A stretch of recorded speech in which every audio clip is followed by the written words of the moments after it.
Welcome to 8th grade science online virtual learning. This is Miss Sherman and I'm going to be teaching you guys about valence electrons. So before you left, you got this packet. It has bell ringer page on the front. The next page is valence electrons, and there's a lot more to it. You got this before we left school. If you do not have this packet, there's an online copy that you can either print out and work from, or you can just write it all on a regular sheet of loose leaf paper. Okay, so we have our bell ringer page on the front, and what we're going to talk about today is the next page. Also, I have a very interesting little setup right now trying to video, so I'm sorry you can see my tripod, but you'll be okay. All right, so what is a valence electron? First of all, what is an electron? I'll give you a second to think about that. It's been a while since we've talked about chemistry, so I understand if you guys might not be thinking about it every day, but remember, the electrons are the negatively charged particles that are in the outer cloud area of an atom. So in the middle, we have the nucleus, and within our nucleus, we have which two? Think about it. Which two subatomic particles are in the nucleus? They are the protons and neutrons. And then on the outside, we have the electrons.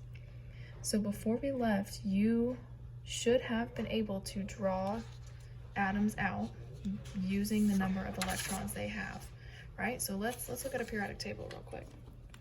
So on a periodic table, we're looking at all neutral atoms, right? So let's talk about just boron for a second. Boron has how many protons? 5. Boron has 5 protons, right? Because that's the atomic number, sorry. So protons, boron has 5. If it's neutral, that means boron also has 5 electrons, right? So if we were to draw boron, we'd have our 5 protons in the middle. We can calculate the number of neutrons. I'm not going to do that right now because we're focusing on electrons. So if we have 5 electrons, how many does the first shell hold? That would be 2.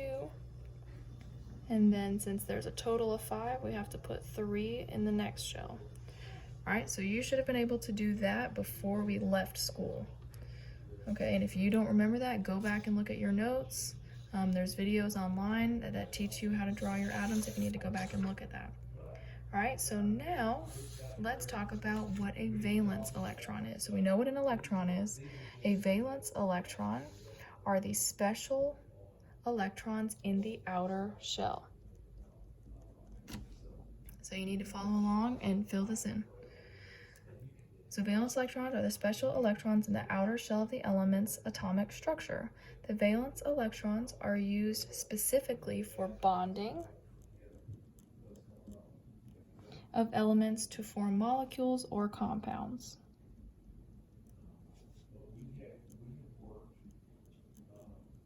And if at any point I'm going too fast, you can pause the video so that you can catch up.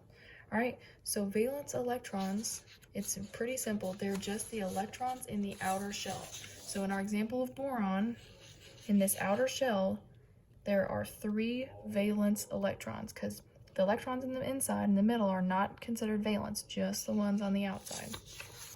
All right, so the octet rule. So we've talked about it a little bit in class about the different shells and how many electrons they hold.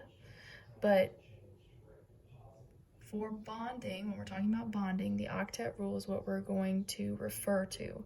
So elements want to gain or lose valence electrons to reach the magic number of 8. So if you remember in class, we talked about these noble gases and how they're considered lazy when it comes to reactions because they all have 8 electrons in their outer shell, which means they're not very reactive because they already have 8. Everything else is trying to get to that point. All right, because when an element bonds and completes its outer shell, to have 8, a bond is formed. So we're going to talk about bonding in the future. Right now, I just want you guys to understand just the concept of the octet rule, okay? So elements that have a completed outer shell are stable. elements and will never form bonds. So that's what I was just talking about with our noble gases right here. They already have 8, okay? However, elements that have 1, 2, or 7 valence electrons are the most unstable elements and easily form bonds, because when you think about it, if an element just has 1 electron in the outer shell, it wants to get rid of it, right? Or if it has 7, it wants to gain 1 more, because its goal is to get to that outer shell having 8, all right?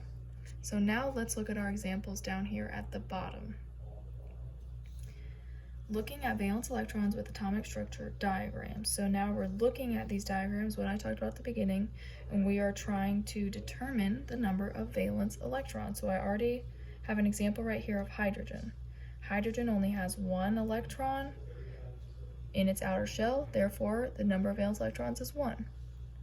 Oxygen, however, if you look at the periodic table, has 8 protons, so it has 8 electrons.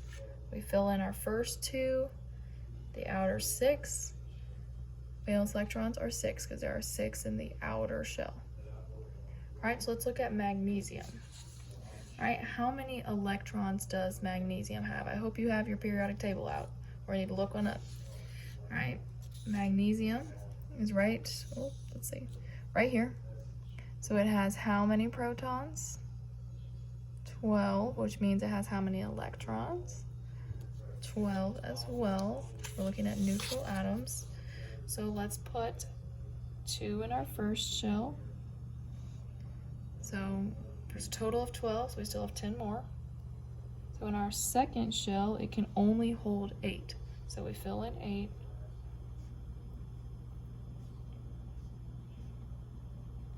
Are we done? No, we are not, because now we have 8 and 2, that's 10, but it has a total of 12, so I'll write that up here.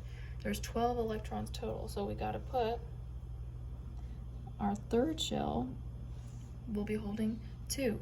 So that means our number of valence electrons is just how many are in the outer shell, and that's 2. All right, let's go over here to nitrogen. If you look on your periodic table, nitrogen has 7 protons, which means it has 7 electrons. So 7. The first shell holds 2. So then to get up to our 7, our second shell would hold 5. And our number of valence electrons would just be the 5 in the outer shell. All right, neon. So neon has how many? Has 10 protons. Also, we should recognize this is a noble gas, which means we know it's going to be really stable. And we just talked about up here how when an element has a completed outer shell, it is stable. So let's see if what we said up here is true. Let's see if neon is stable and has a full outer shell. Okay, so it has 10 electrons. So that means in the first shell there's 2. And if you say 10 minus 2, that would give you 8. And the second shell holds 8. Boom, we have a full outer shell, we have a stable element, and it is not surprising that it's a noble gas. All of these are going to have full outer shells, okay? All right, and our last example we're going to look at is carbon. Carbon has 6 protons, therefore it's 6 electrons, because we're talking about neutral atoms. So it has 6, and in the first shell there's 2, and the second shell would be the other 4. So our number of valence electrons would be 4.